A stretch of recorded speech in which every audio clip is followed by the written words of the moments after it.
nous agresse. Nous ne voulons pas que le président de la France...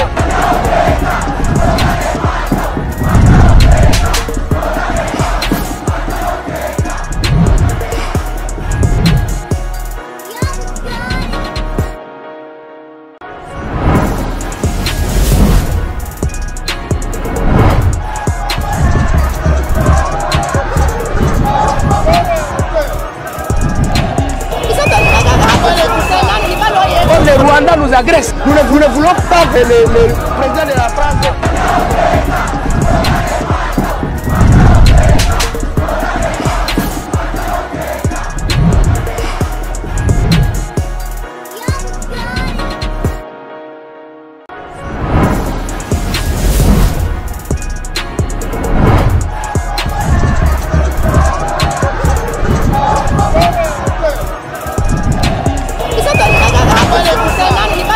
Le Rwanda nous agresse. Nous ne voulons pas que le président de la France...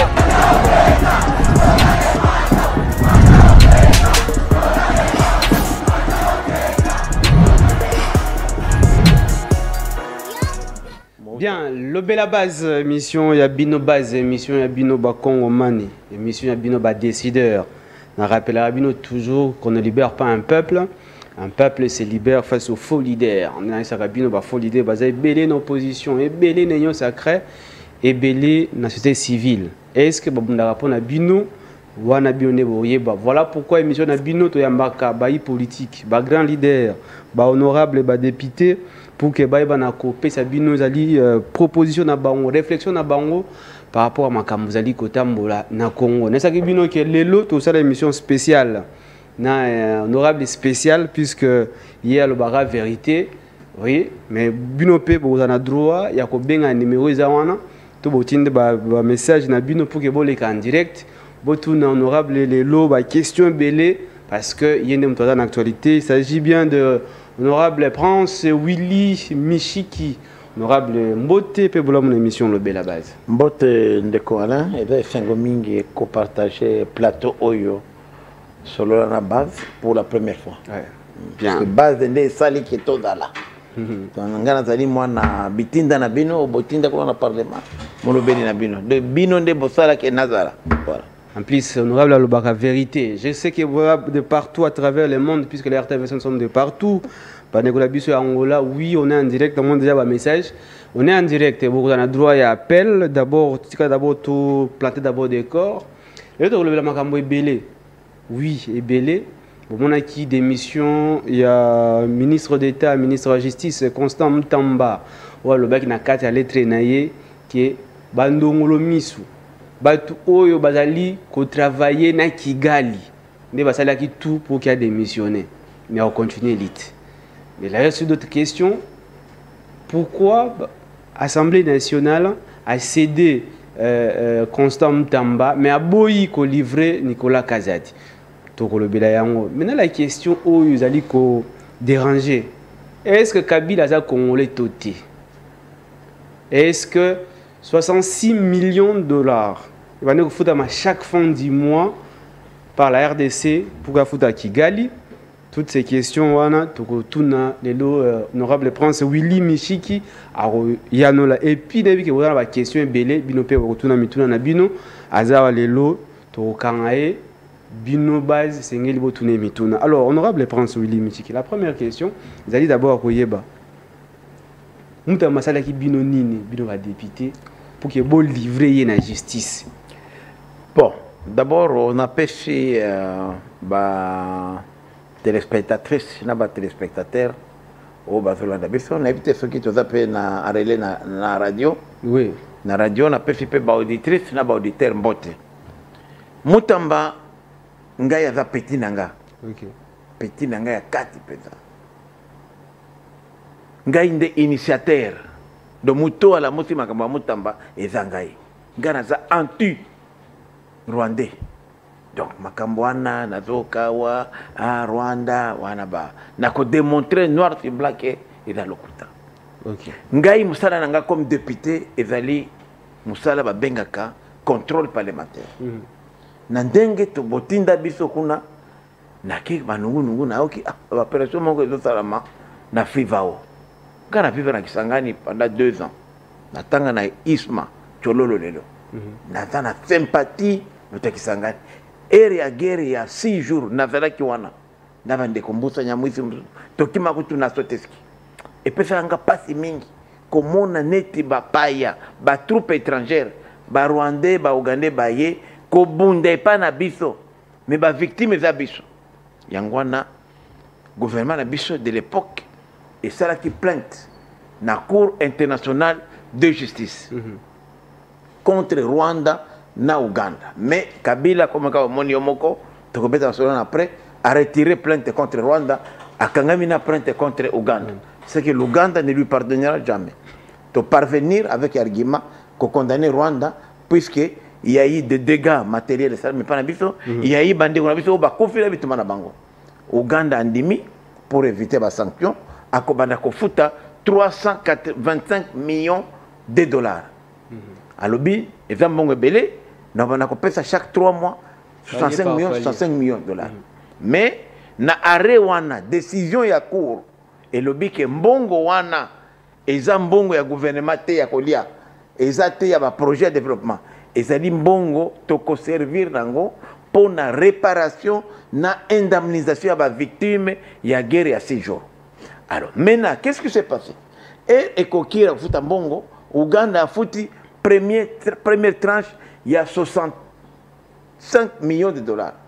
Et mbongo na ye il fallait biso toza la structure moko yako gérer mbongo wana une structure autonome de babenga lo Frivao non adala quitté c'est pour créer Frivao il fallait décret il y a premier ministre il fallait tout mais balobi comme mbongo ye tolo bana ba Ouganda te bobomba mbongo tozui mbongo balobi na ministre ya justice de l'époque madame Rose Mutombo mama Rose fungula no compte akena ro banque a fungoli compte mais compte wana il y a 2 signatures au départ il y a comme ministre ya justice et garde des sceaux na ministre finance na ebité soki nini asala ki na ndeko Nicolas Kazadi a convaincre que asinya ka moko nde makambo bandela ki wana bandi ko finye mbongo wana mais Air Frivao est commis il fallait maintenant compte wana eza intitulé puisque eza logé dans livre il y a Robank intitulé contentieux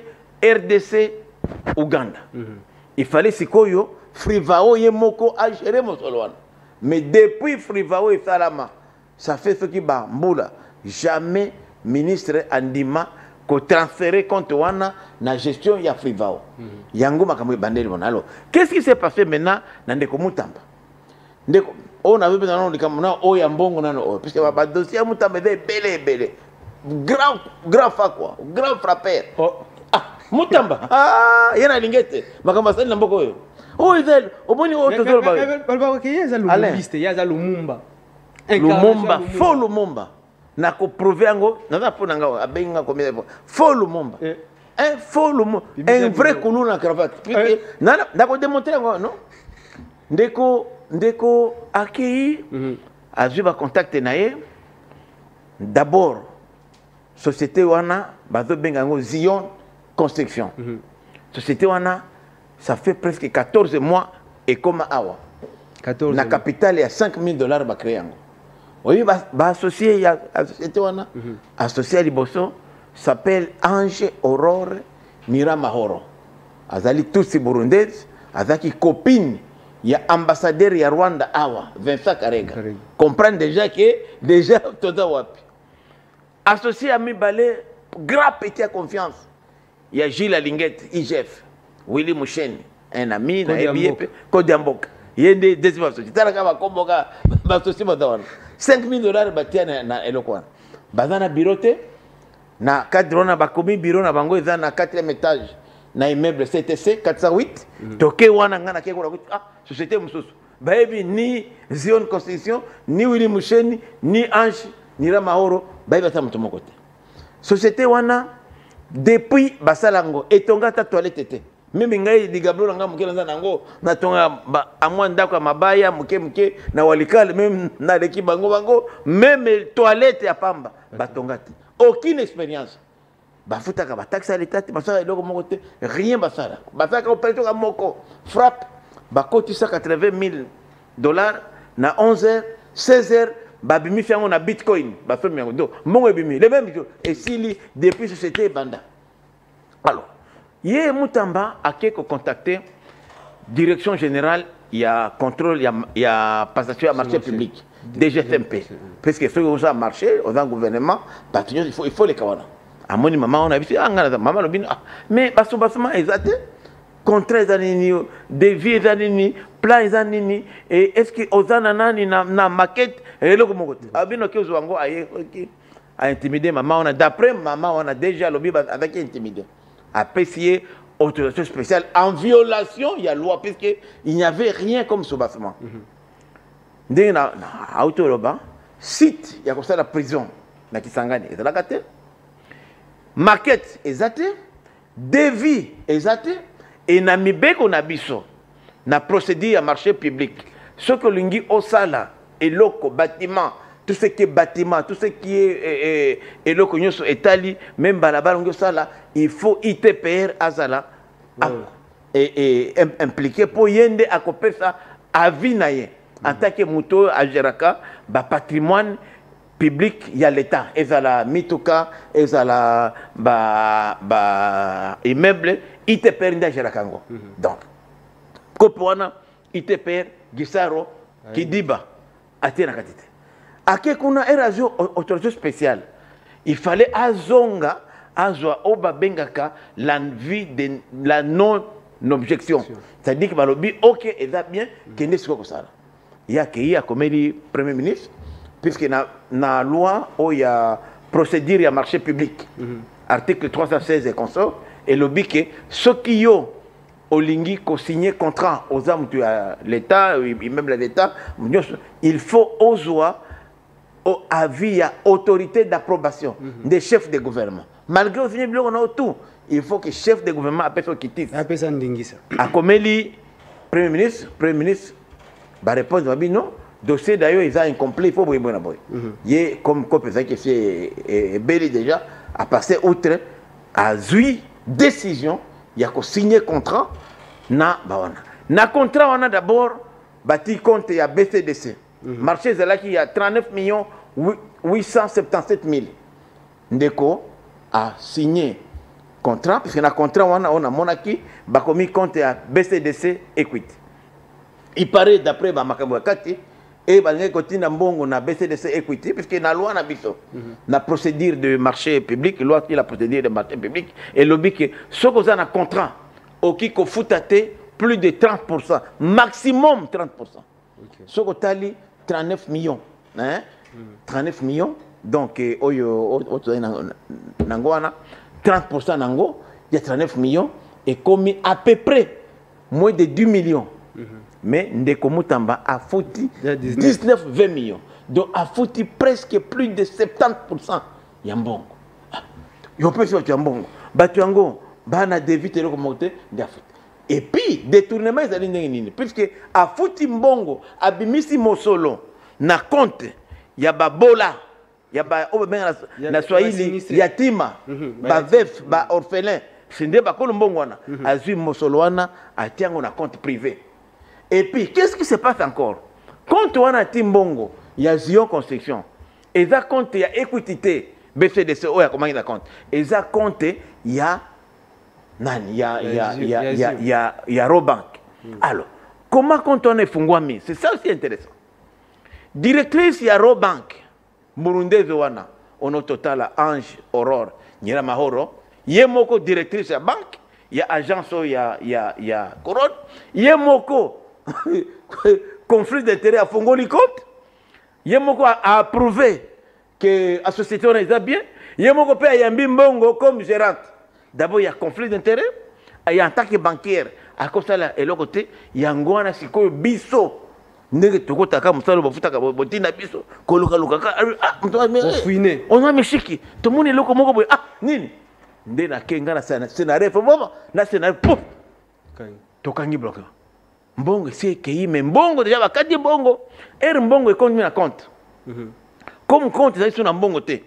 D'abord, bakati ba frais à tenue de compte, bakati ba frais à bancaire, il y a compte 19 900 000 wana endimi et comme 19 millions 200 300 000 donc ndamuza écoute donc détournement ça wana ezali tinga iko oyibinga téléphone nanga yo ki un téléphone na luki téléphone ata na yo mona après 2 jours téléphone va parler na récupérer téléphone na kuti kama mpesa nanga ama unité nanga aussi au meliango mais oyibaki ngai na récupérer phone mais oyibinga non eza muibi parce que na kanga wote melo oyibaki te oyibaki déjà yango na eza présomption d'innocence ezali présumé ezali détournement parce que na oki batuma batolo ba média non ezali tentative te muibi esala maki muibi ezali ko misa mbongo na compte à l'état côté on a compte à privé parce que ceux qui ngai na la miso te ceux qui SENAREF c'est le de renseignement financier national avec mais le mbongo kende il pouvait faire comme basalaki na 80 000 wana bataki na 11h 16h pe bimi donc Zamba elingi biso ke tokoyi nango paf tokangi mbala moko SENAREF asali blocage asali opposition sur les fonds a contacté ministre ya finance présidence Mbongo Efandi desko yongai pe entre-temps ngai déjà na parlement déjà na alerté madame Ange Aurore mbala moko kaka babenga la faire répondre Burundi moko boy na ibi non vraiment yo solanda sen na biso tout ça azana zemi tout ça zemi nani ah na to lo bi moko zemi wana scandale zemi moko zemi za nzinga zika ko di oyebi ke ngana za muswahili ko naruka kombo wana na lingala balbaka kuhonga donc ozui momi opese lar momi Nathalie Achinio. Achinio. Achini donc moi achini donc mais achini ça yo no pesier. Achini za ko iba mtu azo iba momi mais yo pesi momi OK na momi petite no sepeli na e boké na restaurant boké momi petite zoa moi karibira na yo ne to pesa biso ba de pesa mongo tenga pesa ba 50 ba 30 panga na salaire ya 5 millions de francs mais na ko pesa comme 100 000 mais pour député ana lokote mais ya pesi 20 millions de dollars na beti na internet ndeko nanga na google nde moto a pesi momi lari ali mingi beso eza mutamba même ba milliardaire na ba Bill Gates ba pesa ba 300 000 500 000 mais 20 millions pour na momi ka pesi momi zoa parce que prison ezaki kuna te si tezate na Kisangani tolokela Kisangani nyoso to fouiller na kita Kisangani na fouiller Kisangani si teza localisé te et banité pour ça la site il faut d'abord un service pénitentiaire. Il y a un ministère, il y a justice, et ça l'a informé. Bangonde ba géraka ba prison. Il faut que service, il y a cadastre. Et yeba, si tu as identifié boye et que ça l'a érigé à maquette pezali et loko mo côté na Kisangani. Ngaza mwana boyoma na fa na Kisangani. Donc frappe ya dikolo mo che. Occupe ça momi 20 millions. Ah, yo va grand prêtre. Des momi pas mbongo afandi bien. Calme, enfin, ndé momi wana kimi le lendemain quand la attaque alerte le parlement bolanda kango moi aussi à kimi à na Canada na zemi il y a 4 mois et demi zemi ane bon moi na ekoye bana ba keto ba test à des voilà dossier mutusu j'ai dit au PG procureur général et là par exemple non naza important que au la commission rogatoire puisque Willy Moucheni porté disparu moi Souana elle était quand même invitée na SENAREF Balbi maman, oeza mbongo nanga. Le lendemain, azui poudre d'escampette à Kimi. Mais na senga na bin, il faut tout ça la commission rogatoire. Comme tu as dit que Madame Ange Aurore Azana Canada, Azo de la kuna préparé comme paye occasion paye à Bota. Mais tu as qui nous qui mbongo wana zaki pour na kosala investissement immobilier au Canada. Ah bon? Donc ça n'avait rien avec constitution en prison. Même ceux qui ont prison les longs. Prison yo otonga 40 millions prison to tonga pe bandako na Kisangani immeuble na tellement Kisangani immeuble Kisangani moko ya munene hôtel palace export palace c'est l'immeuble le plus grand le prix nango ba hôtel nango ba 3 millions immeuble ce qui y a ba 10 étages 3 millions ce que yo tonga prison et comme hôtel ya 7 étoiles oyo nini donc même na poto na la démocratie prison ndeko na ezalaka te donc c'est la vérité mbongo wana ezaki mbongo ya prison te comme Mutamba je crois je présume comme paraît pas ya église wale ça balabaki na yeke non comme président de la République en 2028 mona maya banoti eloko muke po yende ko président na 2028 omoni ba prophétie pe oyo ba prophétie pe o peta kabino bato ya mosala bokeba omoni garçon wana azalaki peut-être de bonne foi comme azali koreva kozala président na 2022 na motiaka mwa million na moto na ngai oyo atela nga économie na Canada parce que mais il y a aussi un défaut pe monene na contaki moni Moutamba c'est un jeune brillant, un jeune bien. Jonathan Molokanton, tu as vu sur lettre d'émission il y a Moutamba na TV. Bah congolais ba mon ango et puis n'attends moi paragraphe. Et si ka oyo Constant Moutamba a lobby clairement que ils a complot oyo ils allaient orchestré depuis Kigali. Jonathan, tu as les trônes ba congolais batalango. Donc voilà, lettre il y a des missions, il y a Constant Moutamba, mais même Nasuka après quelque part à lobby en tant que républicain, respectueux de la constitution et des lois de notre pays, j'ai vraiment ce jour, non sans regret, ma démission pour faire face à ces complots politiques dont se revendiquent les ministres rwandais des Affaires étrangères qui a jubilé à travers son tweet ainsi que le responsable des AFC M23 dont l'objectif ultime est d'obtenir mon élimination physique. Ndekonanga, fandela no ka place ka ko bougete, fana ka place onaka. Webi toujours ba bosolo. Ndeko d'abord un démission wana c'est au regard de la constitution et du règlement intérieur de l'Assemblée nationale.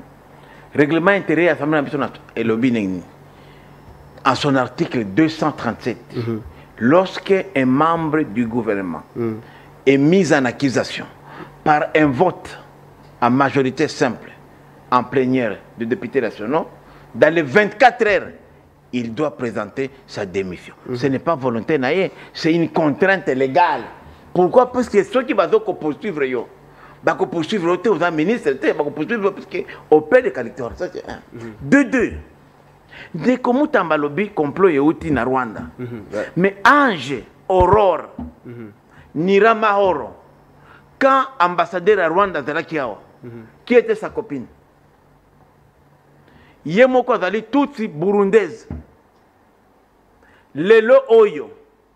Ba intérêt naye mbongo naye azo investir moi sona investir à Kigali auto tonga immeuble moko na Kigali ba avocat ya société wana Zion Construction c'est le cabinet ya maître Moïse Nyarugabo oya zali na M23 alors sikoyo comment batu wana yozo pesa bango mbongo na biso motoki ya bayatima auto na soidi ba orphelin ba veuf Baozela na Kisangani balobaki priorité na moi j'étais à Kisangani balobi nanga honorable priorité na biso na Kisangani ezate que prison ezate que hôpital non priorité na biso ezali lotiliki courant awa bazo na biso courant et l'argent était là et ça c'est rien il y a encore va détourner belé saraki donc pour dire que de Moutamba a koloba complot toi le bien le complot donc yende ça Azaï moi parce que yo érosui copine na yo azali mutu yakuna ya mbongo wana azaki copine ya ambassadeur ya mboka wana ba avocat ya Zio Constitution baza na rébellion mon cher entre nous est-ce que tu nous prends pour des idiots des imbéciles au contraire tu bandé Moutamba bandé complice Moutamba bandé mutoza na M23 comme nanga bandolo bakena na batolanga institution on a compris que ya solo nanga avait raison. Donc, puisque yo, au monde, moi je parle des faits, je parle pas de bloc. Nabi Ange Aurore Lelo, Azawana, Aza tous ces Burundaises, elle investit au Rwanda. Copain naïe, Zalaki Awa, et Zalaki Vincent Karega. Deux, Awa, avocat, il y a société Wana, c'est le cabinet à Moïse Nyarugabo, qui est le Lelo, tu dois voyer. Bon, évidemment, elle n'a bimia wa makambo ya Kabila, bakimi na Kabila, bake Nairobi, bana nakuru, bakimi po bazo senga asile na Kibako banga ba américain. Mais bazaki wana. Donc ils ne sont pas avec nous. Alors comment yé Moutamba lelo akolo bake lelo yo ke zabaron? Non, au contraire. Si le ministre des Affaires étrangères peut faire ça, peut-être à éviter que Batouana Batouna inde na COP. Il n'y a rien de Rwanda, rien du tout. Au contraire, c'est lui qui est soupçonné aujourd'hui de faire les lits des Rwandais à Zolo Bongo. Paragraphe OP tout en lobby. Malheureusement, au moment où tel votre soldat engagé dans les poursuites contre des hauts responsables de la FCM 23, je suis surpris par un coup de poignard dans le dos à travers un complot politique visiblement conscient et Kigali exécuté par certains de nos compatriotes visant à freiner cet élan de réforme, de patriotisme. C'est tellement kawana Alain koina musika tellement kawana ka kombani na sali Mutamba a sengi 450 000 $ pour la recherche à Kabila. Qu'est-ce qu'il a apporté depuis il y a Bandami? Est-ce qu'il y a aussi un procès il y a Kabila et Bandami? Est-ce qu'il y a aussi quand même information judiciaire à Kabila?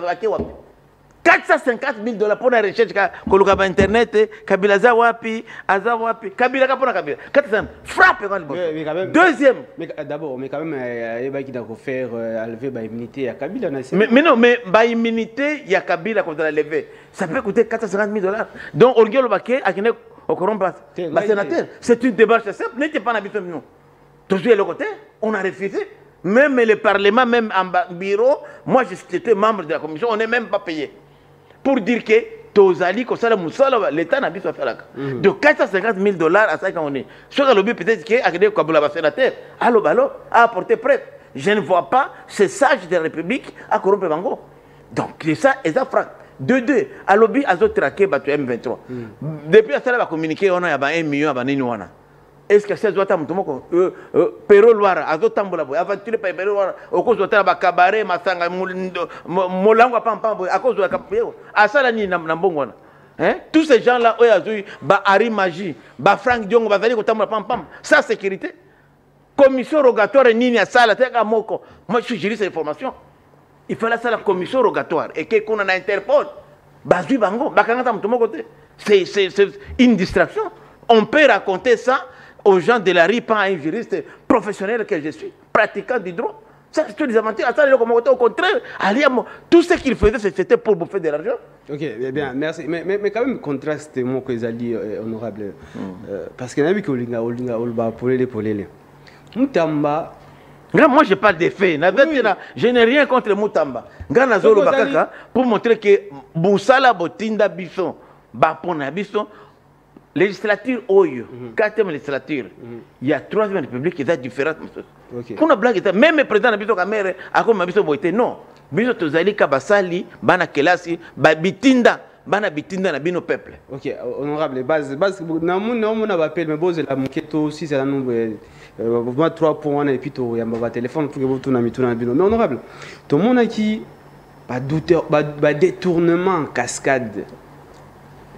Tout va d'abord à 100 jours, sans suite favorable, nous sommes libérés. Pas détournement, il y a Banzela, comment on appelle, il y a Mboujima, il y a Chile. Pas détournement, il y a Lampadaire et consorts. Nous la même compétition, il y a détournement. Mais attends, ministre, mon côté, ça qui interpelle. D'ailleurs, je me rappelle, l'honorable Prince Michi qui a invité à journal na RTVS 1, présenté par Alain Choukou. On le dit bien que $1 milliard a détourné chaque année par le ministre des Infrastructures, Alexis Guissard. Mais on a touché. Comment et seulement Moutambara 19 millions d'ailleurs, écoute mon année et qualité. Mais mon côté la rapidité. Voilà pourquoi tu vas comme non, d'abord il faut que Baïmbo Kaba comprenne que Toza et là que ont réglé biso awa ezali loi. Oui. Beaucoup li constitution et puis ça mutu na mutu pouvoir attribution na. Ngai naza législateur. Oui. Ngai naza JGT. Musala nanga zali ko sala contrôle. Et na sali contrôle na zui ba fait ba preuve na pesi yango na mutu na justice alandera. Dites muta ba boya. Ce qui justice éthique et tout musala nanga te. Mais moi j'ai fait mon travail, j'ai dénoncé. Ndé musala nangai. Procès à 100 jours. Les lois comme 100 jours, c'est la justice qui a libéré presque tout le monde. C'est comme s'il n'y avait rien.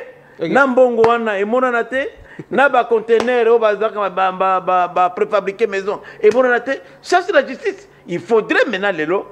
Population de est montée contre la justice. Puisque biso tozali tozali ko pesa alerte. Justice ça dit mutala nae. Neti awa. na ministère public PG bond à côté d'un dossier na cour de cassation. Sur cassation le non non en tout cas Mutamba na innocent ba côté là qui est mbongo wana ezaki détourner des tentatives batiki ngai n'a problème te na ministère public n'a problème te mais biso vis-à-vis la population il n'y a que puisque justice est rendue na combo il y a chef de l'état na combo et exécuter la combo il y a peuple congolais peuple congolais comme matanaria bino na boy justice et ça la makawe il faut que et créer une émulation protestation comme ça justice et kozala na service ya banamboka balobaka boye la justice élève la nation. Ouais, moi je ne me limite que na msala na qui député na sali musala ba pesa ngapé mbongo na boyité ils m'ont proposé de l'argent montant belé ba 500 000 ba bana na 300 000 500 000 na boya kinanga banane mais ba tu mutamba non ah bon c'est pas un secret. C'est pas secret. Donc, même dans la commission qu'on a tous donc il y a eu l'argent à circuler. Mais ngana ça na lobby dollar na comme contacter nangai na musala mbongo mkina za twaka. Corruption c'est là qu'il y a des tentatives. Mais il y a eu peut-être d'autres collègues qui pouvaient prendre mbongo wana. Mais ngana lobby je me contente dans plus tout moni tout musika au moni Alain. Mbongo za mbongo. Au moni sur na fandi. Okolia mbongo oui net mutunete ngai j'ai été plusieurs fois ministre naaki ministre à Mobutu ministre à Kabila naza le député naza na ba affaire mais era kokufa au menteur naka petit cercueil moko ya mukeboy peut-être même sambilamba nyoso wana otiki vande soki na kanisi wana bime nakolia mbongo tika je préfère au moins les loyo mboka na biso ebonga. C'est question aussi, il y a conscience. Nathalie, bah risque chef de l'État à deux doigts. Bah avion, bah ni, les autres bah nous monango. On disait que président Motamboula Popa, mais nous comme non, tout le monde est là, bah américain, bah la moki partout, guerre les lois est remis. Le 27, on signé accord de paix. Donc c'est pour dire qu'il faut que effort ou un chef de l'État à dire comme ça là, ne peut pas bisson. Honorable. Courage à non, il faut que ces changements ici. Cette vision, il y a président Félix, tout s'approprie encore. Honorable, 1 milliard, le bas qui a Guissaro, Tilelo Botouchakaete, Tilelo même interpellation. Est-ce que l'honorable prince William Michiki, il est mort parce que le bas a la journal A. Le bas qui a Guissaro aura 1 milliard de dollars chaque année. Ce n'est pas Guissaro comme ministère naïe. Il y a à partir, il y a contrat sino-congolais. Tout ça, le contrat, c'est un bon. On a aussi. Après investigation, on a constaté que Mbongo wana nyoso oyaka na ministère ya ITPR, mais ITPR est obligé ya couper sa Mbongo wana kaka na ba travaux réalisés par les entreprises chinoises. C'est une arnaque. Comment expliquer que Mbongo na biso bopesi biso? Mais bino susu ba chinois bolobi qu'il faut ka bantu na bino. Et Mbongo youte pa na bango, et soki pa na bango. C'est un problème. C'est pourquoi tout manolo baké ndeko Gisaro aya na parlement toyokaye.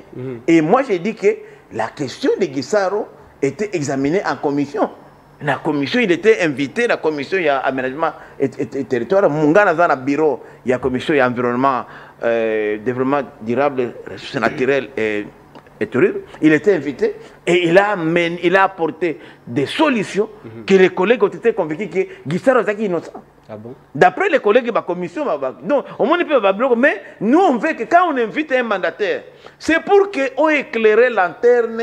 Nous sommes des élus. On lui a donné la chance.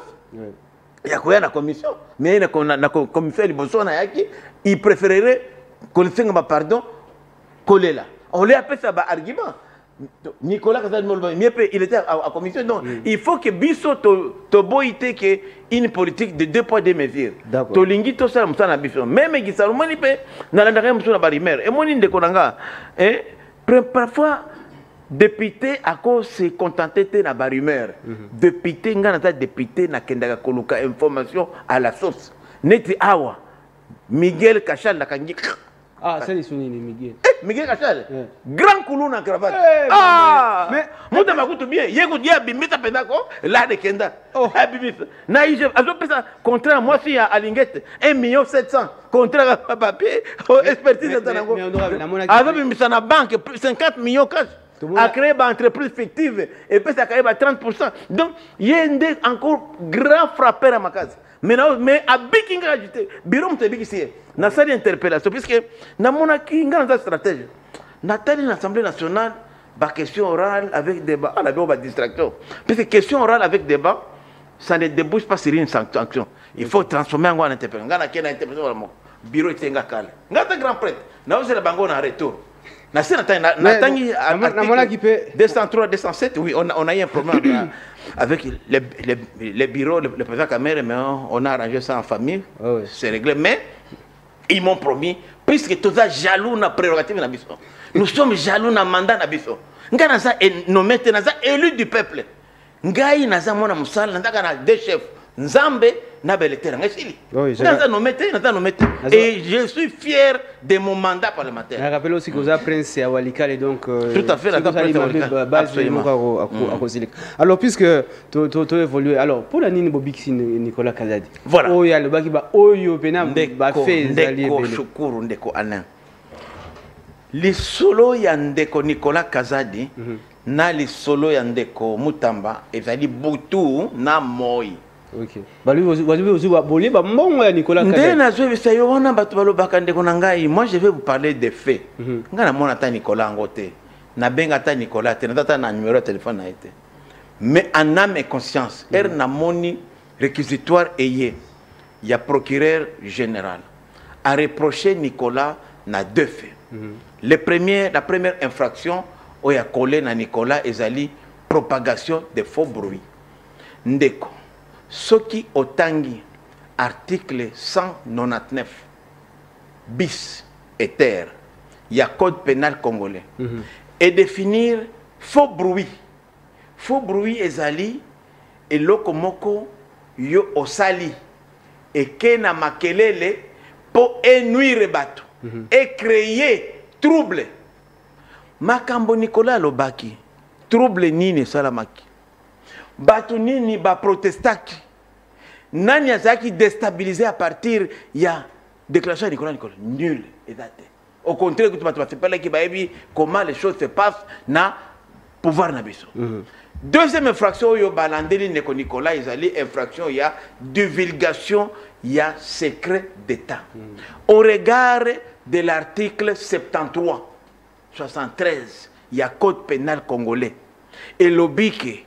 La divulgation des secrets d'État consiste en ce sens que les dépositaires de secrets, un agent de l'État ou professionnel de taille privée, obimisi sekele nayo ya musala dans le but ya ko déstabiliser musala nayo ou l'État congolais.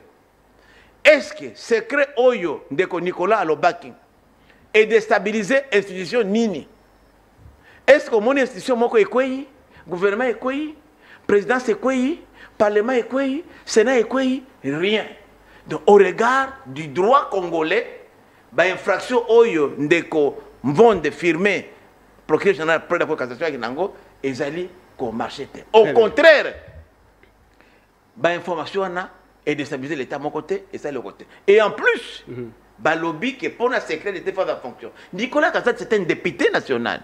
Il jouit de ses immunités parlementaires. Et au regard de l'article 107 de la Constitution, Nicolas Kazadi a droit, il jouit de la liberté d'opinion. Il peut critiquer. Et les critiques destructives, mais les critiques constructives sont autorisées.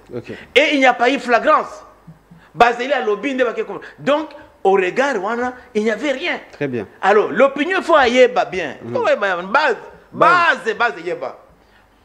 Ndeko vont de firmer à même quitter dossier à lampadaire. Ou bien lampadaire, forage. Et ça qui dossier à Kolbake Nicolas Lobaki. À lobby, il a fini nani, nul. Et là, mon côté. Donc, au regard du droit, Ngaï, Nazalaki, d'ailleurs, Ngaï, je n'étais pas dans la commission. Mais au regard, il y a un règlement intérieur, il faut 2 pour 2 contre. Na 2 pour, avec Ngaï, na collègue d'Anga, professeur Sakata. De tomater na podium. To le bingana, pesi bargima. Et puis, ce que mon Nicolas, première arrestation, il était chez lui dans sa circonscription. C'est le service national, il y a cybercriminalité, ça aussi, c'est une violation du droit, puisque un député qui est couvert de ses immunités ne peut pas être arrêté comme un vulgaire citoyen. Ça, c'est une faute. Et puis, en plus, si service national de la cybercriminalité va poursuivre, c'est au regard de l'article 360 du code de numérique qui stipule que lorsqu'une information est donnée et que cette information-là vise à déstabiliser une personne physique, cela crée une infraction qui est punissable de 6 mois à 1 année de prison. Très bien. Quelle est cette personne-là que Nicolas a visée? Il y a une infraction, on peut même PG et Panabiso a été donc au moins il faut qu'on ait sa base vérité. Donc Nicolas Bauto a un dossier Oyo Azana innocent. Base les lobes la vérité. Yango wana la vérité sur base de droit. Ngara za juriste donc constitution nyoso wana ezana mutu nanga règlement intérieur nyoso za ba code pénal nyoso za mutu kama mutu ka mukoyo na besoin kotanga te. Même mutu wana ya honorable Michiki ezalaki ministre pendant la période de Joseph Kabila. Alors maintenant la question oyo base de tout le balabo Kabila. Kabila voilà. Kabila est ministre à Kabila. Maintenant la question. D'abord question directe. Honorable Prince William Michiki, tu as le bureau dans mon thème, tu as la caméra. Yangoyo. Kabila aza Congolais, toi aza Rwandais. Kabila aza Rwandais adopté Congolais. Aza Rwandais de père et de mère. Son mère, maman Marceline, que son âme repose en paix, et nous a quittés il n'y a pas longtemps aux États-Unis, à Virginie. Et son père, qui nous avait quittés à l'époque, quand il était avec Mosé dans les maquis de Ouabora, Papa Kanambe, lorsque Kabila et sa sœur, ils avaient 2 ans. C'est comme ça que Mosé a récupéré Momi, a récupéré Pena Bana. Voilà. Deuxième question, honorable Prince Michiki, parce que le lobby na mutu na yo, mi beko ezali. Est-ce que la loi de la République est ndimi ou est autorisée mutu aza Congolais d'origine T, des souches T, comme président de la République? Justement, Yangwana Tolobi, il faut qu'une enquête et la organiser, il faut une information judiciaire pour sanctionner. Parce que c'est quand même, vous savez, tout le monde a besoin quand même qu'il y ait une histoire, il y a un cambinabiso en Mboka. Oui, c'est la 2e fois qu'il y a un Mboka nabiso, le président Toyibu Abanobeta Balwap. Félix Abanobeta Bal na limité, Abanobeta Bal na Gombe, Félix Azaki côté Kabilo. Donc Toyibu histoire na ye. Kasavoum. Mais Mobutu, peut-être Mobutu en tout cas, maman n'est que maman aime. Non, papa Mobutu te. Donc, il y a une histoire. Joseph Aïkaboye, président, mon âme, Ngana Eba Joseph. À l'époque, on l'appelait. Tu es au Komakuna. C'est ma question directe. Troisième question. Voilà. Pendant la période de Nino Yoko, découvrir que Kabila est Congolais. Les lots depuis 2001. D'abord, nous avons un ministre naé, Naboïté, pas yaé, mais un ministre. C'est tout comment on a d'abord. Nous avons un soupçon et pas naé. Mais à partir de Goma, nous sommes en 1997. Ndé Mbalaliboso Namona Kabila. On l'appelait pas Kabila Joseph, on l'appelait Hippolyte Kanambe. Azalaki na Goma, watuwaebi Goma, eza na station moko signette, station ya Modé. Et station à l'époque, il y a ko approvisionné ba troupe ya AFDL. Alors comme il y avait magui ya bakaribira katom talaka mono ndenge ba soda ka bateka bakaribira pour bazolar. Alors ils s'étaient entendus na AFDL, bazana un représentant ya armée rwandaise qui était Hippolyte Kanambe. Et un représentant, il y a armé Nabiso, il y a Congolais, c'était Morogoro, quelque chose comme ça, Moutarouchuru Akoufa. Alors, comme Biso Peto qui conseille de briller Moko, on nous a carburé, moi, chez Basoda, ou Ekopeta Mouké, des Zaki Kabila Mtazaki Wana, donc qui est devenu Joseph après. Et on a tout numéro comment? Mais il pourrait dire non, Wana, Joseph, comme on a eu, il y a des chrétiens. Mais ah, avec une baptisé. Aouti Hippolyte a commis Joseph Abi, oui, Ndio vile likwaka, bale mubatiza, anakuwa mena chrétien, mu Christ, Ndio a commis nani Joseph. Donc, Ndembala liboso namona Joseph. Et à ce moment-là, je savais qu'il était neveu de James Kabarebe, puisque c'est James Kabarebe qui dirigeait les contingents rwandais et qui déployait les troupes rwandaises. Mais alors que Moussa Zalaki wana, donc Ndea Naebie, il était à la station comme gestionnaire, donc logistique, yena moninga nae ya Congolais. Ok. Et quand on a on a oh mwana mzee na toni babi non njo ule tu comment abi non non kombo on ezaki kombo ya kuna mais ah comme chrétien ah bon ba baptisé comme Joseph bon c'est possible ba église peut être rebelle oko changer kombo na c'est pas né na moni pe comme mwana mzee abi ah comment mwana mzee non non azaki nde pa non James azande noko na ye James azali cousin ya maman na ye mais mzee azaki camarade ya papa na bango et comme papa na bango akufa kina bitumba mzee azui maman Marceline qui boitait un peu azui pe na bana na ye donc ça dit que maman Sifa za maman ya maman Sifa aza maman oyo akolisi bana faut dire la vérité va pe ma bête et ça me fait omoni ngai lo on a zo comprendre te oui que lo ngo zo pesanga kanda et puis parce que on a fait un problème c'est normal tout ça pe na bana nga pe na bana on a adopté na dans bango et pe bana nanga mais problème de vérité kaka parce que ceux qui bato bazo douter ah non Michel Kalobi boy mais bakoro ya musée Laura ezali awa tout ça la test ADN les la technologie les bako ça test ADN na nous autres ya musée ndenge za wana test ADN pour makilo ce n'est même pas question ça la débat et puis musée moko a adopté qui alingié au coup d'appel à moi no boti te molingié il n'y a même pas un problème de ka kwebaka mutu auti wapi parce que tout le monde ce comportement ya ndeko Hippolyte comment mutu yende abondisa M23 2012 2013 M23 défait ba bengan même bango alandi sous bango yo sur quoi ici mutu ennemi on est sur tout se réconcilier assis sur accord na bango abengi Museveni abengi Kagame mais 6 ans après yemoko na pouvoir azokoka ko matérialiser engagement na yemoko même ba réfugié ko zongi azoka te après 5 ans après azongi alobi non non non combat batoyo ezali combat à sol faut tout ce yemoko pe chef de guerre oh mais c'est pas vrai tout le monde peut la période wana avec on ba grand ba vaillant militaire na biso Mamadou Ndala mort moko mystérieuse bam bauma ah beneke no makina Uganda na négociation akufi et bamboza ma non comme c'est comme bizarre tout le monde peut toquer na procès il y a massacre il y a Uganda Uganda abundaki moko te Uganda abundaki na ba Congolais te Uganda abundi na ba Rwandais mais kongo kuna apesi ordre donc beaucoup ndane kaka Uganda botika Rwanda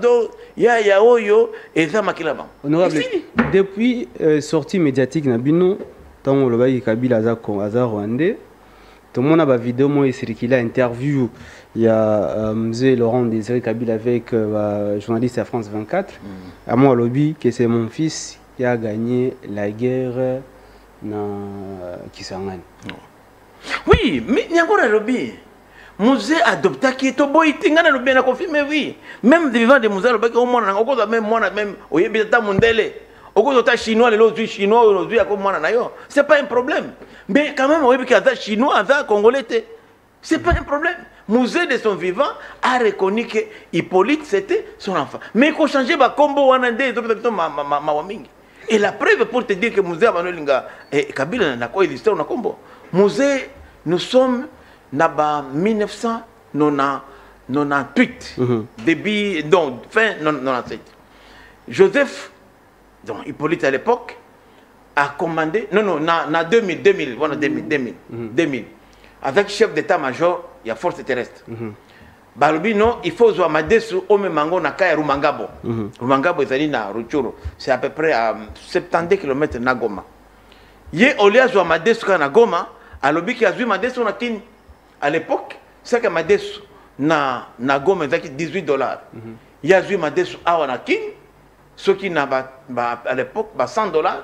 Après si fret ezaki 1.5 le kilo, abaki si $150. Il y a fret pour 100 kilos, a mis ango na Goma, le quota avec ko livre. Ay mo va lobi mais comment? Madesu na bukala King, ah non Madesu on va Chine. Comment vous Madesu awa pour que ne kuna?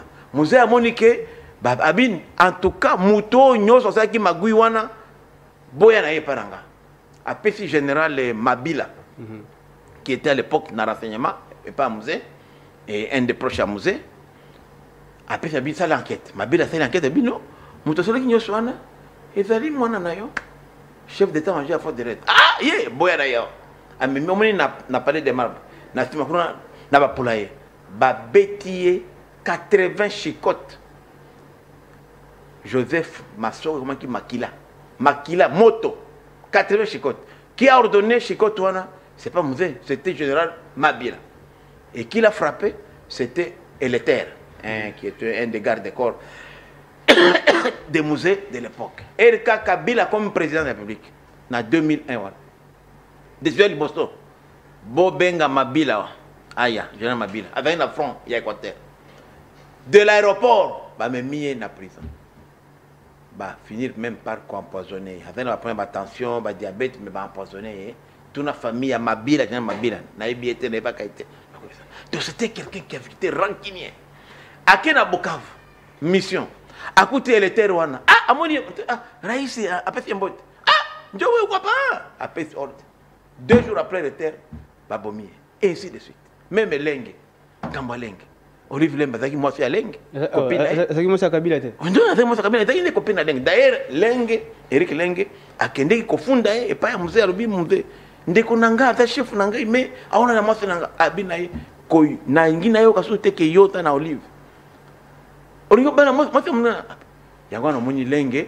Ka pouvoir abino yango mon lenge asa la coup d'état. Donc Olive abanobi mana Eric Lengue même moment azobi mapena Joseph et non abano na Joseph te c'est que Joseph comme chef ya Joseph avec chef ya Eric Lengue ami moment mi comment yo mtunanga musala aussi Baltel ozana vrai momi bon comme il y a petit il y a fait akei pas musée à te plaindre musée à kebifi Joseph na ngina yo kaote na mwasi andeko na yo ah. Right. Mais après Eric, à mon école comme côté, nous mon Eric a fait coup d'état, coup d'état, il y a jalousie. Il va que l'andi à Kimi à côté de Sangulu, à qui comme à Baflev, à Kofipe. C'est ça comment. Donc Eric, non, à ça qui n'a maquillé mon coup ya vagante. Batte belé, t'as la bahami à musée nyos, t'as la cercle à musée nyos. Mon tout le monde va aller inviter. Nyos va disparaître. À créer batunaye moko. Tous les proches à musée. Nyos va ça qui va tâter. Bagarde à musée, tout. Moko. Même les gardes qui gardaient sa maman, Marceline, maman Marceline avec une HLM, avec une 2 gardes de corps. Moukouluband, Pande et les vis. Nous sommes en paix et comme le pouvoir pour tracer les méthodes. Même maman a Koufi, Marceline, à aux États-Unis, a tiré des Nyaruga pour Moïse pour expliquer un peu et rapprochement à Zanango Nyaruga. Donc, quand on Romoni Nyaruga na Goma lelo, c'est pour dire que Bazar Makila Moko. Alors, est-ce que réellement maintenant Kabila a qui chauffeur à des fois ou à tout les amis? Bon, les camarades n'engagent comme tous les jeunes. Bon, n'a pas un faux problème. Comme Kabila a qui jeune, comme Matanga Neming, parce qu'en fait, dans les années 80, Mobutu Alasaki, Mino Bazaï Bajen, Obota Makite, Mobutu Alobaki, Moutou a coupé Sangai, Kabila vif. Na kopesa $1 million. Kabila balukie bayaya balukie na ewa bora na fivyo. Kabila traversé na boato akena Tanzanie, habité Tanzanie za sécurité aketi Uganda. Azaki na oru na yemo kwa zwaki asombi lupango na quartier mabenga Buziga. Alors azui sikoyo Joseph à Hippolyte à l'époque, ati Hippolyte na camp militaire ya Makinde. Alors maintenant, elle passe na camp militaire Makinde qui me côté abino Uganda wa natana kate azongi na bango na Tanzanie. Alors quand il était maintenant na Tanzanie, il faut débrouiller comme tous les jeunes chauffeurs, il faut débrouiller même la pote. Ça c'est pas grave, même la pote de la un jeune a se débrouiller a mis des FAO à louer na comme taximène pendant le séjour. Alors est-ce que des fois au président on dit abayi kotamusanga na Dar es Salaam de moni des fois à Kimakati mais des fois alobayi kizaki locuteur des pressions, voilà, des pressions. Très bien. Alors, bon, à qui m'a rapport à Nina Kine. Dernière question, va te faire le téléphone honorable. Vous avez qui ministre pendant la période de Kabila. En 2001, tu as un budget à $200 millions. Mais Jean-Pierre Bemba a confirmé que pendant la période de 18 ans, Kabila a payé $66 millions dans Rwanda par mois. Alors, ce que par 12 mois, nous sommes dans le $800 millions. Voilà, c'est l'équilibrage. Nabidji à 200 millions, ou 300 millions, ou 500 millions. Comment répliquer à 800 millions par mois? Voilà. Ndekoranga nangine expliquer en tant que ancien ministre il y a Mobutu, en tant qu'ancien ministre il y a Kabila. À l'époque, nous sommes fin 2016, début 2017. Nazalaka, vice-ministre, il y a énergie, dans le gouvernement, il y a Sami Badibanga qui est là, Sami est là, premier ministre, Nabiso. Kabila, président de la République.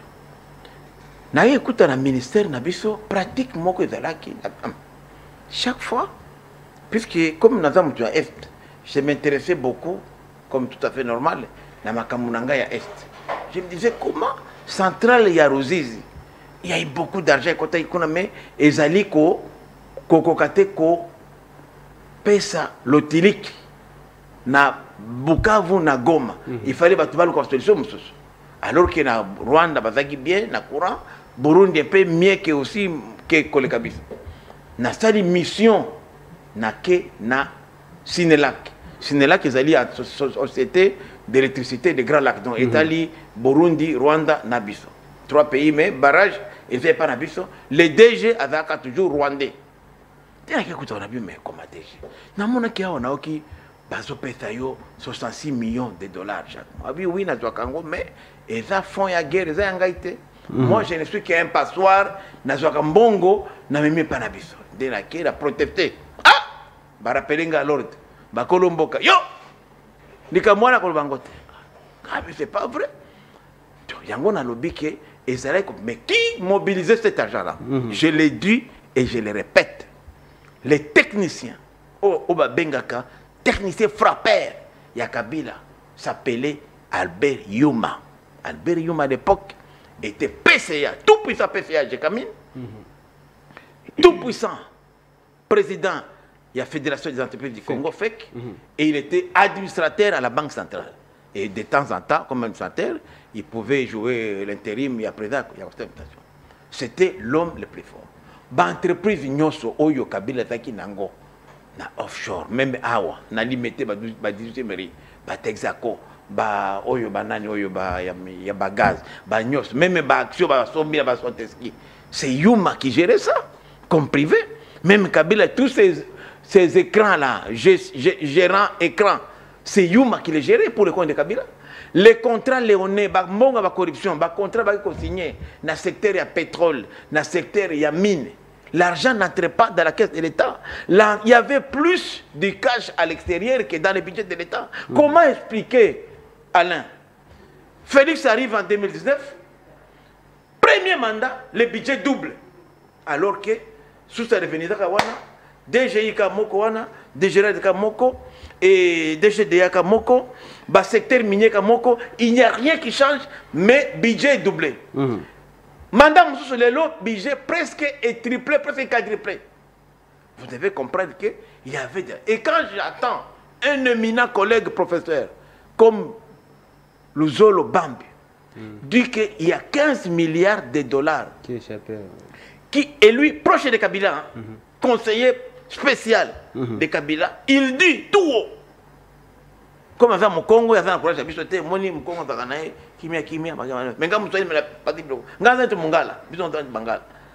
mais à l'objet, non, 15 milliards, il connaissait d'où les 15 milliards. Ce qui est le Botuni, Nekoluzolo Bambi, que je salue en passant, on a bien Périclès, parce qu'on a été avec lui au campus, je l'appelais Périclès, à Kolba Vérité, Oyo, Mbongo.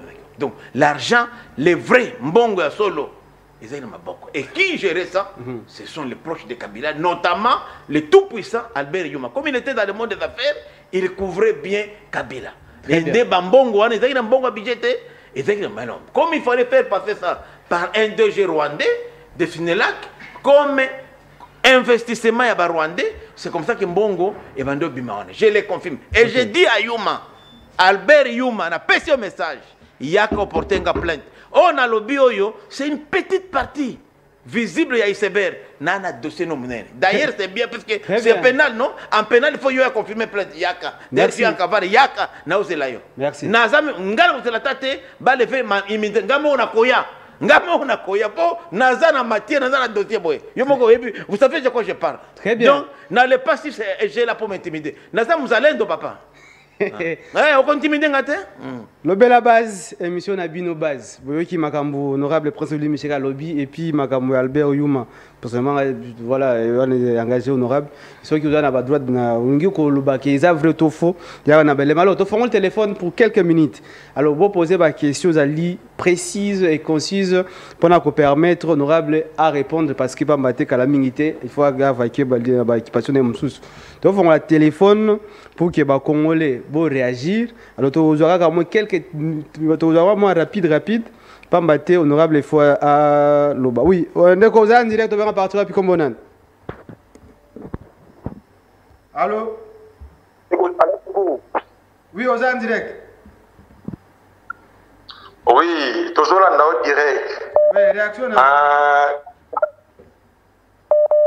Nazana Angola. Nazana Angola, comme on a Miguel. Bon dia. Toujours là dans l'émission. Oui. Tomoni Oyambi honorable Willy Mishiki. Honorable Willy Mishiki, tout le monde a rétro, tout se fait la canaille. Par rapport à Moussala Naï, quand il est à Trakaka, par mandataire, par ministre. Tout le monde a outil Kokwisa, ministre Constant Moutamba. Tout le dossier wana lolingi et qui est plus rapide par rapport il y a un dossier mususu et un détournement mususu où ils étaient avant Moutamba. Bon, bango baza ba élu du peuple basali musala bango ba livré Constant Moutamba. Tozo senga na bango démarche oyo bazo sala oyo et tikala tekaka kuna Constant Moutamba. Ezala na ministre nyonso tout oyo tokoyoka ye jurisprudence déjà côté oyo tokoyoka ye kaka na intention ya détournement il faut interpeller il faut bakoisa epe ndenge bakoisi Constant Moutamba. Très bien, merci. Tozo va appeler Moussous. Merci. OK. Alors, oui, nous sommes en direct. Allô? Oui, on est en direct. Bonjour. Oui, bonjour. Juste un remerciement pour M. Willy Michek, honorable. Na landakaye kaka, mais le lot venait à l'Indie très bien. En tout cas, on a remercié pour notre éclaircissement. Okay. Merci en tout cas, côté Moussa Ngalam. Ok, très bien, merci. Très bien, Moussous. Oui, nous sommes en direct. Allô? Allô? Oui, nous sommes en direct. Je vais d'abord voler ma télévision. Bon, je vais d'abord voler ma télévision. Et puis aux hommes. Oui? Oh. Allô? Bon, toi, Moussous. Nous sommes en direct. Oui, nous sommes en direct.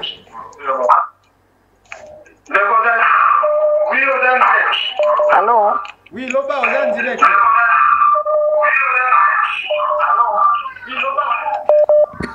Bon, d'accord. On a un réseau compliqué. Oui, d'accord, on est en direct. On va partir puis comme on a. Comme on a Patrick. Oui, d'accord, Patrick. Na ningina pesa honorable député na biso Mbote Makazi. En tout cas, to sepeli na comportement na ye, Nzambe abatela ye asala musala ne kaka ndenge azosala mutu moko abangisa ete. Mutu moko abangisa ete oyo esengeli kokanga, oyo esengeli kosambisa. Okay. Merci. Merci beaucoup.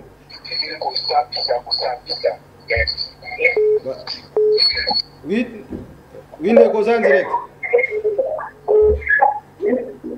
Allô, on est en direct.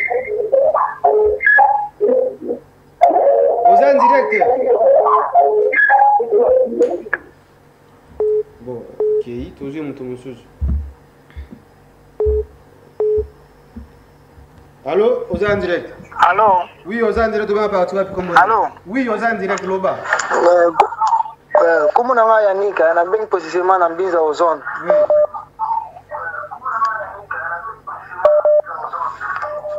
C'est une émission, on a en direct, une émission en Hollande. Merci. Les attaques que papa n'a pas baboué. eza tenge papa azoloba boye après là ça va baoluka ye na nsima bakanga ye basala ye boye mpo vérité elobamaka nango mais balandela yango te papa wana mpenza azoloba vérité vraiment makasi mais mpona kolandela yango suivi ezalaka te na nsima omona suivi ntango baolandela su boye après balandi ye babomi ye obe basali ye boye mais papa wana azoloba mpena makambo eza vérité. Ok, merci. Alors gaza muzalendo basali elo te blindé ata bombe atomique aza papa moko mayele aza bina mayele aza bina direct vraiment c'est un homme makasi papa. Merci beaucoup. Totuna ye na ta na ye ntango azalaki ministre eloko nini asalaki na ta na ye ntango azalaki ministre asalaki nini ntango azalaki ministre azokoma. Merci beaucoup to bato mosusu winde koza ndire tobenga parti ya tukomonana.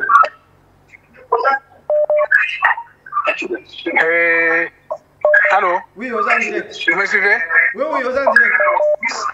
C'est M. François à partir... Monsieur François à partir de Kipouchi. Ok. Kipouchi? Dans la province de Okatanga. Ok. Je tiens fermement à remercier l'honorable Michiki. Que cet honorable continue dans la même lancée. Surtout dans l'affaire qui nous oppose à Hippolyte Kanambe. Qu'il donne des clarifications claires et nettes pour que nous puissions aussi nous prendre en charge. Merci. Merci bien. Tu vas ton sous. Oui, nous sommes en direct au Bénin partout à Picombonel. Allô? Aux en direct. Yeah. Dans l'émission. Oui, aux en direct, Loba, au Bénin partout à Pinam. Yeah, tu n'as voulu Michiki, hein? Budget suko o azokumisa rôle nango esala nini nani rôle ya budget wana okay budget o alobi ke budget e soke triple hein ponga sana Luanda bilo sana na Kinshasa totalaka pa TV ko monaka tana Kinshasa komi suko budget na ezo jouer rôle nini okay budget na ezo jouer rôle nini esana timiko oza na mbongo belé kufanzala pana no bazotanga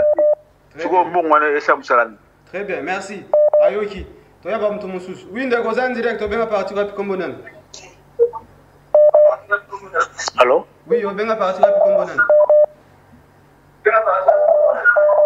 Nazo tuna kasi kwa nini to ezo kitate kwa nini? On va partir à Wapi.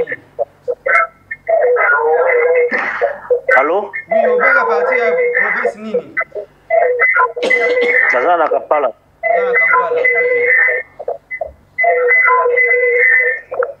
Allô? Loba. Nambi alobi budget mati kasi siko sobi budget mati po ni to ezo matate. Ezo kita parte ezo kita te pour nini? Merci. Ayoki. Donc on est en direct avec la partie à Picombonel.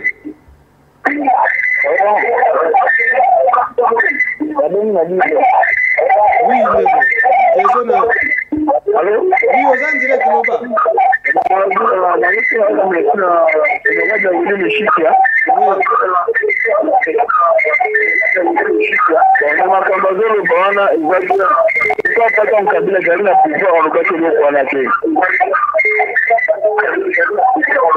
D'accord, merci.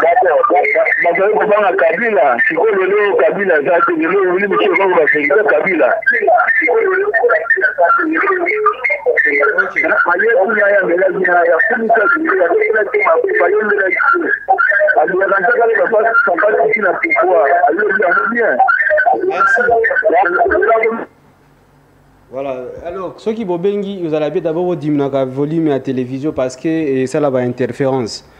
Donc ceux qui bobengi ou katina nous télévision pour que on les cas bien. Oui, ndeko aux en direct.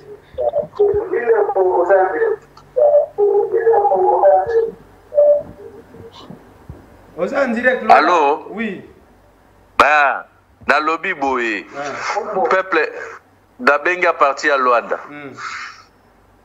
Les politiciens congolais jouent à biso mingi. Ceux qui azana président oyo ya république pour na avantage na ye oloba mabe na été maintenant président wana kei ya tikali na sima abandolo ba soit disant ba vérité na ye pour na flatterie les mêmes politiciens ba uta et pas ya Mobutu les mêmes politiciens Mishiki aye pas ya Kabila lelo azape Félix Tshisekedi donc ba façon ya zolobela tozo mona awa et puis tozo landa parti ya awa na chaîne na yo que président de la République lelo Félix Tshisekedi a mati budget a lobby yango a triplé yango bien sûr mais ok na ba poche ya président de la République na famille na ye mobimba oyo biso tozolanda lelo bato baza riche et entourage à Félix Tshisekedi ba peuple congolais bazokufa toujours pauvre alors ye azawana mikishi ayebisa biso na budget wana mati basali nango nini en tout cas merci na remercie Alain Tchourou à répondre biso ya merci à répondre à zokom ndeko za en direct alors na pete loba makasi obenga parti wapi kombonani bon ndeko zo kana bien te tozo mtu mususu oui ndeko za en direct alors obenga parti wapi kombonani bon nabenga parti ya Luanda oui réaction Kananga Rwanda bon naina probable pesa ngai pekengai 18 ans bakali na Kabila avantage na ngozani na Congo bon apesa ngape sikoyo Félix amatisi budget ya mboka triple avantage ni zana Congo potoma Congo ba souffrir gati lelo merci merci ndeko ya ok merci voilà donc oui ndeko za en direct Allô? oui ndeko Allô? Allô? oui loba aux en direct toyoki ke non Félix amatisi budget ya mboka amatisi budget ya mboka sikoyo tozomona ke Kinshasa partout eza sali te mabulu bazobongisa te bazosala boye babudget ezokenda na poshi na bango bazopesa bakare mine bandenge moko boye mais biso a population azosouffrir na biloko so compte na baterrain au moins na biloko eza moto wana ministre wana aza wana la savane ta na bango est-ce que bana osalaka bongo oyo alobandolo ba vérité po nini po alongo pemene ya Kabila zate sikoso Kabila azongi sikoso bakuta mambo ya oloba sonye ozala nini papa na azoloba merci merci Winde Kozan direct. Alors bonjour. Bonjour Kozan direct on va partir à Kombonen. Ya komonanga Alain Domba sinabengi a partir ya Luanda awa. Mposa nanga elingi na tuna député na oya lobi. Est-ce que na ba vérité oya zobimisa? On nyoso eleki ya mutamba, est-ce que ya muna ngote? Est-ce que azobanga teke un jour yepe azala coupable ndenge basali mutamba? Très bien. Ce qui a ibi ba. Kongo elingi mutu azoro ba vérité te. Ah OK. Très bien. Biso ba tozali banda tozonyoka matomona pasi posa tozonga. D'accord. Merci. Les autres tozomona ba réalité tozomona na Congo na tozomona ba nzela. OK, merci. De Kozan direct. Oui. Oui, bonjour. Bonjour, ben à partir de Kombonen. Si la loi sera honorable Willy Michiki. Oui. Le monde est dossier à ministre Mukamba. Balandeli yango ba policier. Siko ba propos honorable Kamera Lobaki ya bato ba kufa diwana. Est-ce que deux frères yango alo de loko wana. Basa la tête pour le ministère Kamera ba kana Kamera. To Kamera bini kambo za lokuta. Oh, la salle ya Mutamba yango tozongeli. Mais non, c'est là on aura de Willy Michiki nzamba kwa molaye. Ndena comme le vérité à Kabila. Alors il faut qu'il se dise qu'il a pas qui se donne ma bien qui se dit. Merci beaucoup ça va pas molaye. Merci. Bon voilà, tu as du téléphone puisque RE Kende honorable je crois qu'il a commis la question belé. Voilà qu'on répondre comme ça base Azolanda. Base voilà la réponse. Bon. Il y a Mituna Nabino. En tout cas, on remercie d'abord Baz et la participation à Bango, dans le débat politique et veut encourager Pébiso en tant que baïli du peuple, en tant que banabitin dans la bino. Tout à encourager parce qu'il faut tout tozana babenga na lopoto devoir de redevabilité. C'est-à-dire que binonde ba chef na biso bopona ki biso poto la restitution na biso parce que mandat député est un mandat national. Donava il y a Walikale, c'est vrai, mais mon mandat couvre mboka nyonso. Même ba congolais au baza na Luanda, ba na Angola, na Kipushi za Congo, na kukipe ko représenter parce que baza pena ba problème. Na outi d'ailleurs il y a pas longtemps ko faciliter rencontre, il y a président, il y a comité, il y a diaspora congolaise na Ouganda et pas ministre des affaires sociales et demain et pas ministre il y a affaires étrangères pour vice-ministre pour dire que tout ça comme ça parce que comme on a tout dans 700 000 Congolais na Ouganda ba réfugiés va belé sans assistance et l'autre côté alors que le gouvernement devrait les assister comme bateau peut d'ailleurs puisque le Bel en haut déjà émission le Bel à base on est déjà en partenariat avec compagnie CDI au Bazali ko gérer ba diaspora il y a Afrique du Sud je vois que même émission la en Afrique du Sud bazo lingapé ba ya ko participer na Congo mais apparemment il y a makambo belé ils ont freiner ba congolais diaspora ba ya ko investir na Congo de toute façon to ko zongi la bon on a résumé ba réponse na qui n'était ndeko ya utaki na Angola afengi alors to poursuivre parce que on dem sala na biso en réalité na répondre pe na ndeko Patrick pe au même moment n'a vu que Moussala est député Angoana. Nous sommes payés pour défendre, pas pour être complices. Et na lobby boy, Ngaï même à l'époque de Kabila, à l'époque de Mobutu, j'ai dénoncé. Même les lots à l'époque à Félix Sekedi. Oh bah Félix, non, on a zoloba. Bah Michel, so moni oyo Miguel Kachel, anaba JR Basuda, avec le premier ministre. Atunaye, de battre à pouvoir. Mais moi, je m'attaque à lui. Moutamba Monelo, c'est l'homme de Félix Sekedi. Mais je m'attaque à lui. Parce qu'il ngara zo sala musala nanga. Je n'ai rien contre individu, non. Na usala de avec Koko Tate na musala nanga. Donc je peux rassurer que ce que je dis aujourd'hui, je le dirai toujours. Ezalata Kabila zong na pouvoir. Ezalata nani lelo ceux qui Mobutu Sekui na koloba toujours parce que c'est question pour moi, il y a constance. Ndeko Yannick Azana Ozone a tenu Mutuna concernant Banani. Est-ce qu'il faut que Banani est-ce que tu continues? Non, tu continues à boiter. Justement, tu dis changement est là. Parce que changement est bandaga quelque part. Je ne suis pas le seul, mais je peux rassurer. Bandi on a vu que législature n'a pas yo engagement est dans ma case. Na remercier bino na mon même deko Yakipushi Francis au bazo encourager biso. C'est ça le travail des députés. Puisque député faut le bamusala. Comme na otikoloba, nous faisons notre part des choses. Mais le reste il faut que le gouvernement passe la musala nae. Et puis les lois écoute na lobby na bango. Je vous annonce na liste nangai naza encore na 8 ministres. 8 na gouvernement oyo. Moko pa na kobeta. Nana 19 mandataires publics. On a kobeta papa. Et dans musala qui député. Alors, na Assemblée nationale, na règlement intérieur na biso malheureusement, on nous reconnaît qu'une seule initiative par session. Donc netinga na koli a 2 ministres. Alors moi je suis stratège. Na je batunanga ba député. Na PC boule, na PCP boule, na PCP boule. Donc la session est aux bandes le 15 septembre jusqu'au 15 décembre, tu connais encore 8 ministres.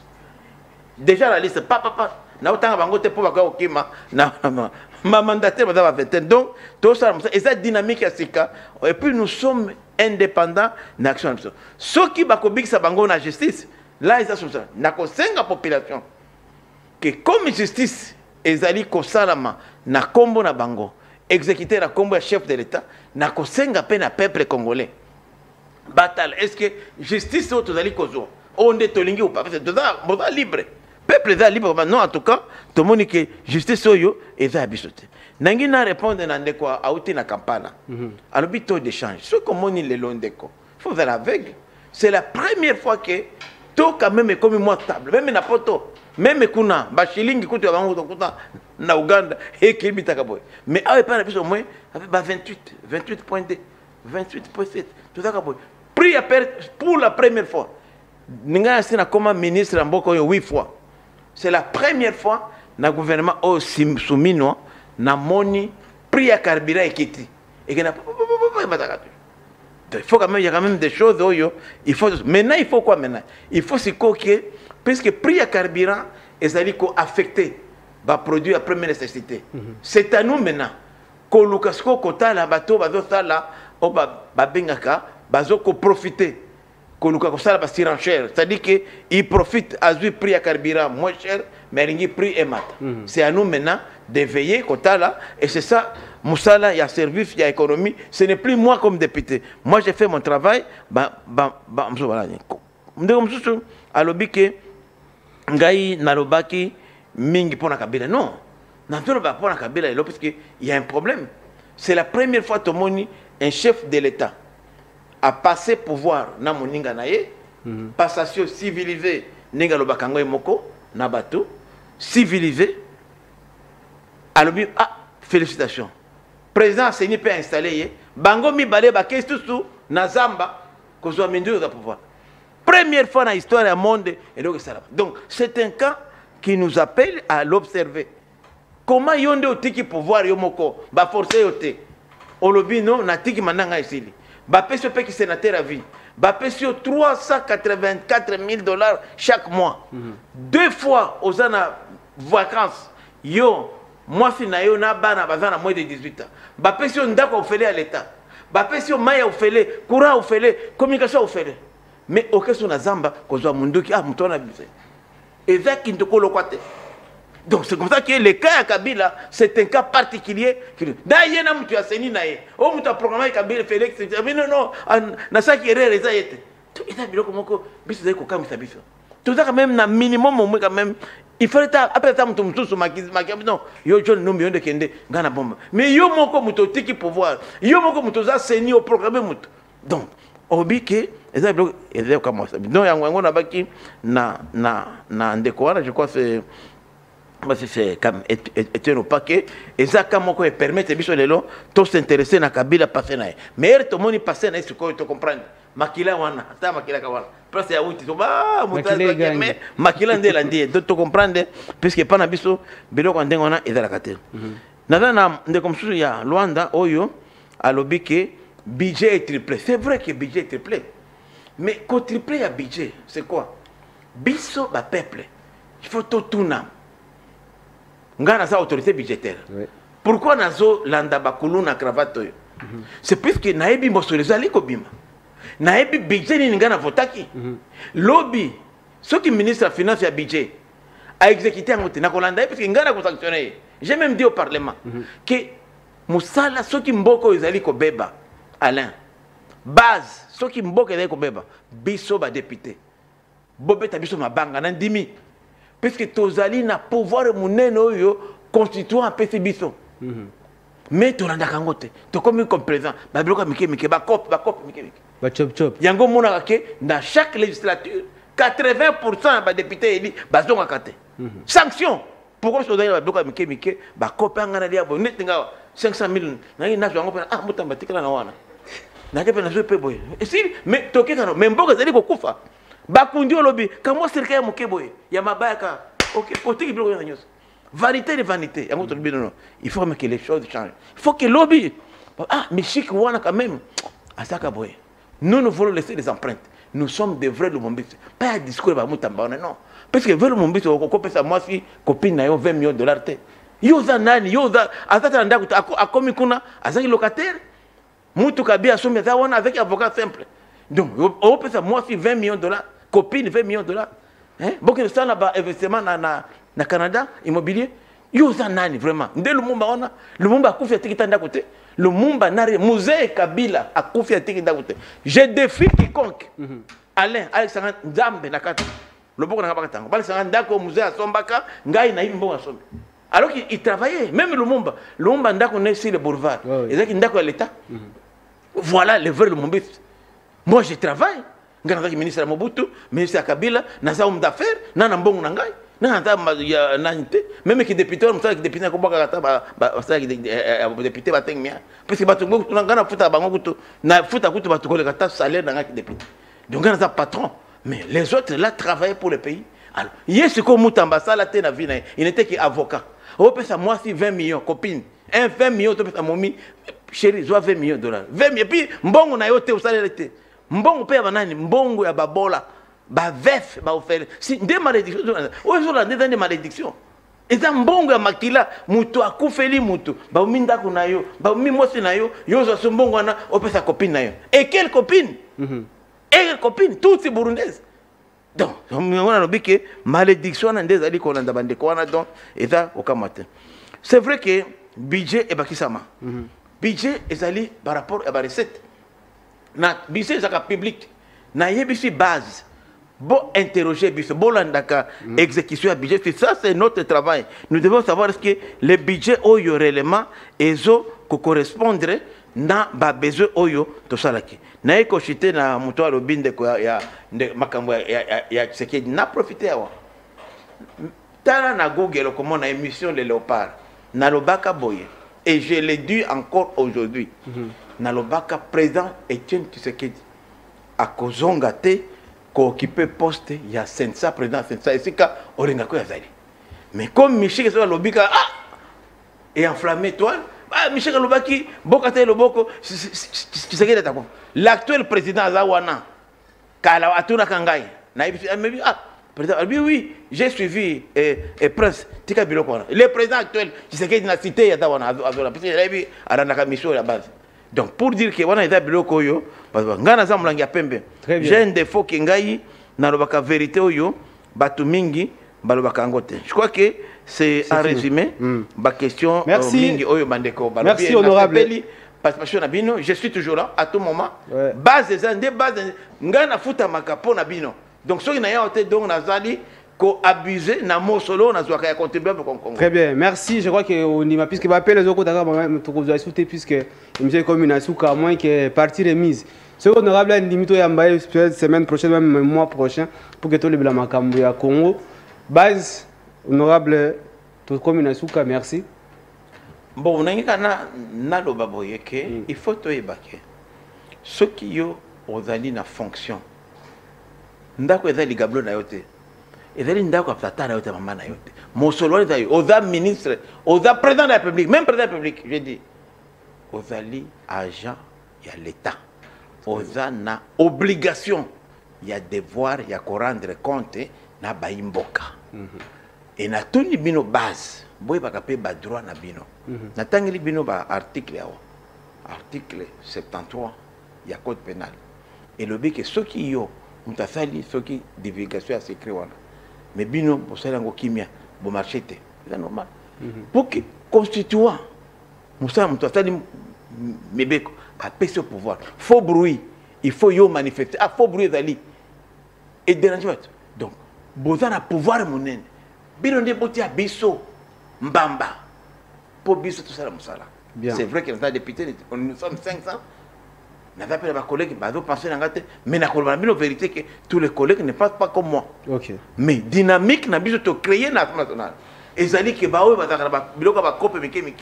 la minorité pour que le peuple se retrouve. Puisque ceux qui te réduisent Mouibi, bon, que ça, ça, projets sociaux, et que tu as des écoles, des hôpitaux, même dans Kinshasa. C'est vrai Kinshasa. C'est la capitale parmi les capitales les plus sales. Alors que bon, mais on est dans la gestion, il y a gouverneur. Tu peux pas gouverneur, mais on est assemblée provinciale et tout ça. Et là, tout le monde qui a l'élection, c'est ça aussi le problème. Or, si vous avez Jeep, il y a Moussal, il y a l'État.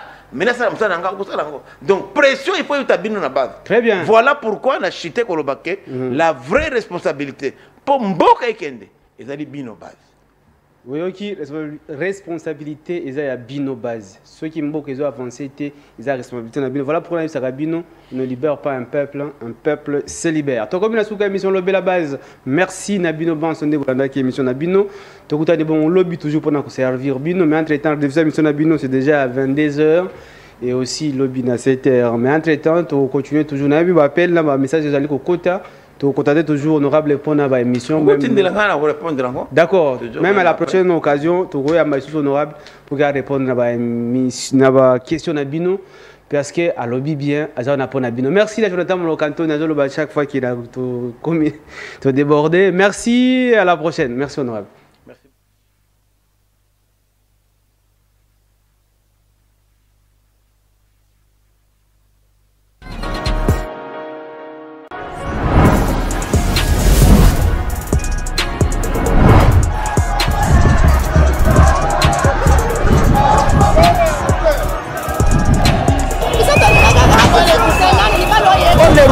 agresse. Nous ne voulons pas que le président de la France